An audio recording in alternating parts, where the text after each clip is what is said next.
देखिए परसेंटेज का क्वेश्चन है। एक बार क्वेश्चन को आप लोग ध्यान से पढ़िए।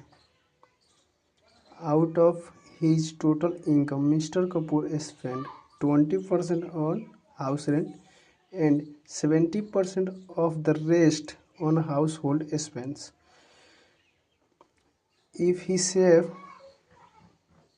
7200 rupees what is the his total income. कहने का मतलब है कि मिस्टर कपूर उनके पास में जितने भी पैसे हैं ये पता नहीं है कि कितना रुपया है उनके पास।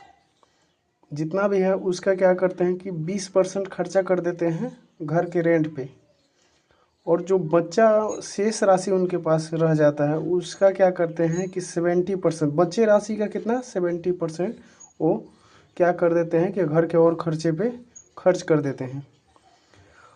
और लास्ट में उनके पास में कितना 7200 रुपया बच जाता है।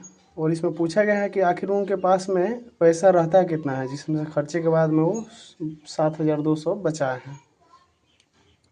तो ये क्वेश्चन जो है ना ये परसेंटेज ऑफ परसेंटेज का क्वेश्चन है। तो इसको हम लोग कई तरीके से बना सकते हैं। एक तरीका होता है जो बेसिक में क्या है कि आप बिना पेन उठाए भी, लेकिन थोड़ा टाइम लगेगा इसमें, लेकिन बिना पेन उठाए भी सोच के बना सकते हैं। जैसे मान लीजिए कि उनके पास में 100 रुपये है, 100 में से अगर वो 20% खर्च कर दिए तो उनके पास में कितना बचा 80 रुपया। 80 का फिर वो क्या करते हैं 70% यानी 56 रुपीज़ और खर्चे कर देते हैं। तो बाद में उनके पास कितना बच रहा है 24 रुपया, यानी 24 उनके पास बच रहा है, लेकिन लास्ट में उनके पास में कितना बच रहा है 72। तो इसको डिवाइड 24 करेंगे तो कितना 300 होगा एक यूनिट का। तो 100 यूनिट निकाला जाएगा तो कितना 30,000 हो जाएगा। यानी उनकी टोटल वो सैलरी जो थी वो 30,000 रुपये थी, जो भी अमाउंट था उनके पास। और इसी को हम लोग एडवांस लेवल से अगर करना चाहें ना तो ये सेकेंडों में कर सकते हैं। जैसे उनके पास में मान लीजिए कि नहीं पता है कितना है, तो x मान लेते हैं, और x का कितना 20% खर्चा कर दिए वो।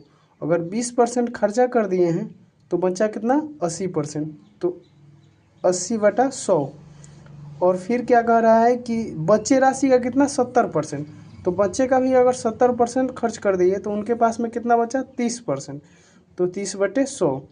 तो ये क्या हो गया बराबर वो लिख लेंगे 7200, और ये 2 जीरो से 2 जीरो कट जाएगा, और 8 3 का 24 हुआ ना, तो 24 3 72, तो 3 हो जाएगा। ये दो नीचे 2 जीरो और 2 जीरो 4 जीरो, इसका मतलब 10,000। तो 3 गुना